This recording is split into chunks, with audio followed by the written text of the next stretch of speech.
हे सगळं बघत असताना तुमच्या शालेय जीवनापासूनचा हा प्रवास डोळ्यासमोरनं जात होता असं मला चांगलं दिसत होतं तुमच्या डोळ्यांमध्ये. त्यामुळे अर्थात पहिला प्रश्न तिथपासून सुरुवात करूया की तुम्ही याच गर्दीतला एक विद्यार्थी पासून आज स्टेजवर प्रमुख पाहुणे म्हणून मान्यवर असा हा तुमचा प्रवास आम्हाला ऐकायचा आहे. मी स्वातीताईंचं त्यांच्या कुटुंबियांचं मनापासून अभिनंदन करतो की इतकं सुंदर गुरुकुल मला पाहायला मिळालं. अशा पद्धतीचे शिक्षण घेतलेली मुलं ही पुढे सुसंस्कृत नागरिकच होतील याची खात्री या निमित्ताने अगदी निश्चितपणे पटली. मुलांना एकच सांगणं आहे की यशापयश ही फार दुय्यम गोष्ट आहे. तुम्हाला बक्षीस मिळणं, कालचं यशाचं ओझं बाळगून हिंडायचं नाही आणि अपयशाचंही ओझं बाळगून हिंडायचं नाही. मला खऱ्या अर्थानं तुमचाही प्रवास ऐकायचा आहे की स्वतः दृष्टीहीन असून, महिला असून, क्रिकेट जिथं असं म्हटलं जातं आजही दुर्दैवानं की थोडंसं पुरुषांचं वर्चस्व आहे, तर त्या खेळाकडे तुम्ही आकर्षित कसे झालात आणि या टप्प्यापर्यंत कसं पोचलात? पहिल्यांदा 2017ला नाशिकला cricket association for the blind of महाराष्ट्राकडून मुलींसाठी स्पर्धा झाल्या, तर तिथं त्यांनी मला घेऊन गेले होते. पहिल्याच मॅचमध्ये म्हणजे पहिल्यांदा स्टेट लेवलच्या मॅचेस झाल्या आणि मला तिथं पहिल्या मॅचला प्लेअर ऑफ द मॅच आणि पूर्ण टुर्नामेंटमध्ये प्लेअर ऑफ द सिरीज मिळालं. त्यामुळे दादांना पण म्हणजे थोडा विश्वास बसला की हां करू शकते, हिची इच्छाशक्ती आहे तर आपण हिला शिकवलं पाहिजे. तुझ्या वडिलांची इच्छा होती की तू वर्ल्ड कप खेळायला पाहिजे, तर मी त्या 6 महिन्यापासून मी एकदाही घरी गेले नाही वर्ल्ड कप होईपर्यंत. माननीय पंतप्रधान, राष्ट्रपती आणि क्रिकेटचा देव ज्याला म्हटलेलं आहे मास्टर ब्लास्टर सचिन तेंडुलकर यांची थेट दाद मिळाली तेव्हाचा क्षण प्रसंग कसा होता आणि डोळ्यातले आनंदाश्रू काय सांगत होते तेव्हा? मी असा कधीच विचार केला नव्हता की मी पंतप्रधान सरांना भेटेन किंवा सचिन तेंडुलकर सरांना भेटेन, पण क्रिकेटमुळं मला एवढ्या मोठ्या व्यक्तींना भेटायला मिळालं. आमच्याकडे एक सिमुदास आहे आमच्या टीममध्ये, ती आसामचे, पण ती पण अंध आहे आणि तिचा भाऊ पण अंध आहे म्हणून तिचे वडील सोडून गेले होते, तर तिच्या आईने सांभाळलं. मग ती जेव्हा सरांना विचारत सर तिच्याशी बोलत होते तर मॅच फी मिळाल्यावर कायम करते मॅच फीज वगैरे, तर तिनं सांगितलं की मी माझ्या मम्मीसाठी घर बनवते वगैरे. तर ती आसामची होती. आसामच्या CM सरांना रात्री 1 वाजता सरांनी फोन केला की सिमूला ओळखता का तुम्ही आणि तिच्यासाठी काहीतरी करा.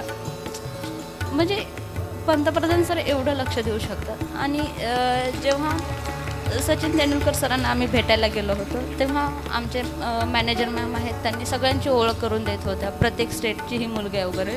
आणि जेव्हा माझ्याकडे आले तेव्हा मॅडम सांगितलं की ही गंगा कदम आहे महाराष्ट्र. तेव्हा सर म्हटले हां मला माहिती आहे, मी मॅच बघितले, हिनं सेमीफायनलला 41 रन्स बनवले. तेव्हा एवढा आनंद झाला की म्हणजे सरांनी आपली मॅच बघितली. तुमचा आवाज दाटून येतोय ना, त्याच्यातनं कळतं की तुमचे आनंद आत्ता किती आहे आणि कष्ट त्या मागचे किती आहेत.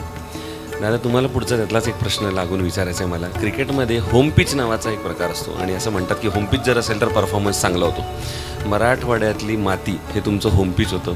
अर्थात ती भाषा होती, संस्कृतीचा त्यातला चांगला अभ्यास होता, नाट्यशास्त्रातली पदवी होती, पण मुंबई गाजवायची होती मराठवाड्याच्या जीवावर.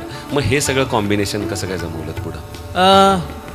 बोलीभाषा, आपल्या बोलीभाषेतनं आपण व्यक्त झालो तर जगाच्या पाठीवर कुठेही आपल्याला ॲप्रिशिएशन मिळतं, याबद्दल मला यत्किंचितही शंका नाही. सगळ्यात महत्त्वाचं म्हणजे आपण जी बोलीभाषा बोलतो ती आपली आई असते आणि ती आपल्याला कायमच सांभाळत असते.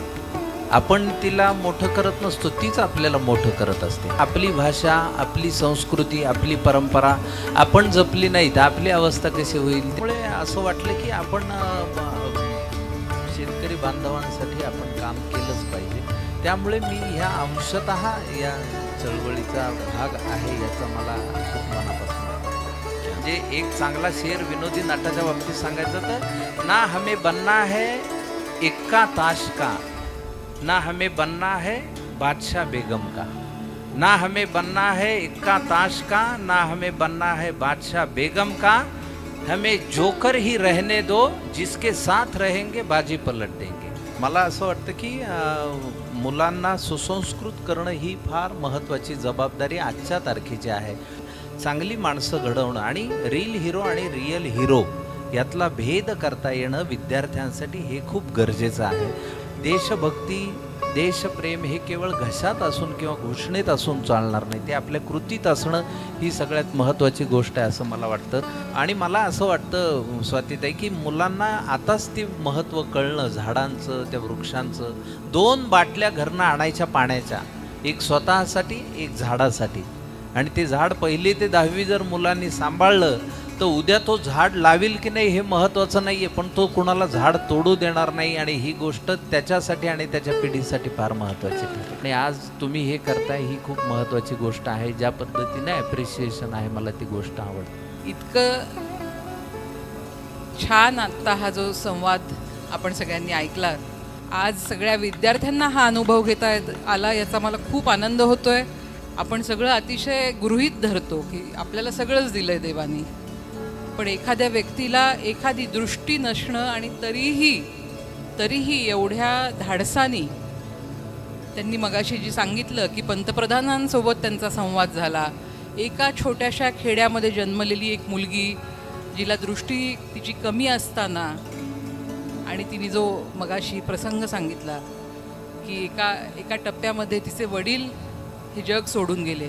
या सगळ्या अडचणी, त्या अडचणी न मानता इथपर्यंत येणं, आपल्या देशाच्या लाडक्या पंतप्रधानांशी संवाद साधायला मिळणं, आपल्या देशाचं प्रतिनिधित्व करणं, मला वाटतं याच्यापेक्षा कुठलंही इन्स्पिरेशन आपल्या सगळ्यांसाठी असू शकत नाही. माझं तुम्हा सर्व विद्यार्थ्यांना हे सांगणं आहे की आजचा हा संवाद घडवण्यामागची भूमिकाच ही होती की तुम्ही हे ऐकावं.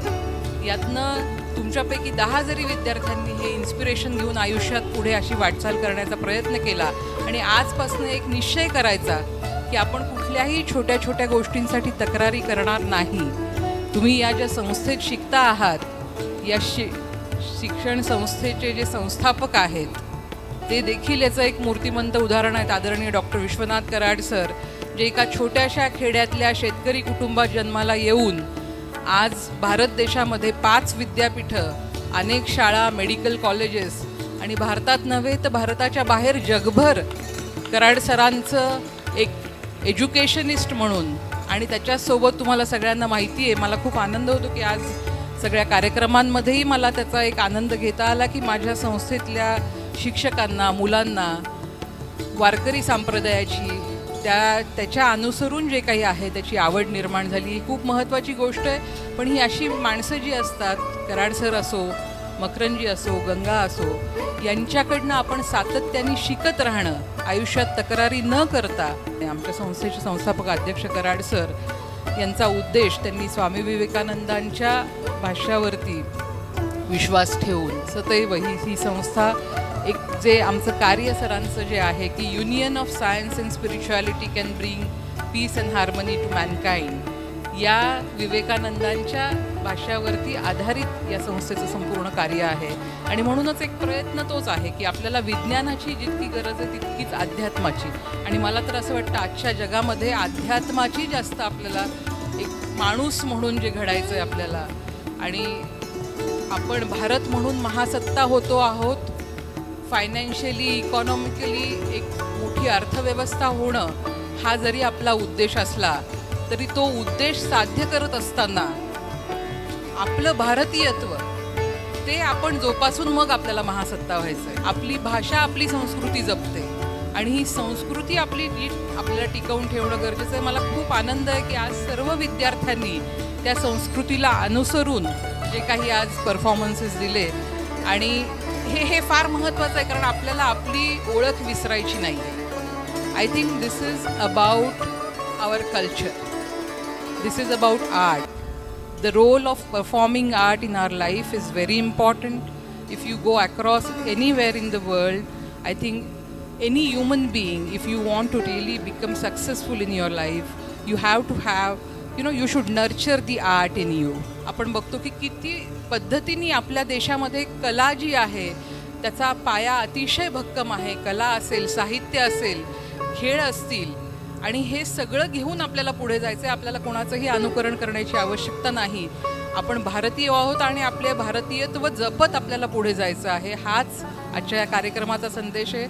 I once again appreciate everyone who has worked dedicatedly to make this event happen so successfully. Every child who has performed, who has participated, all the students, I appreciate everyone. A big round of applause for everyone. Thank you very much.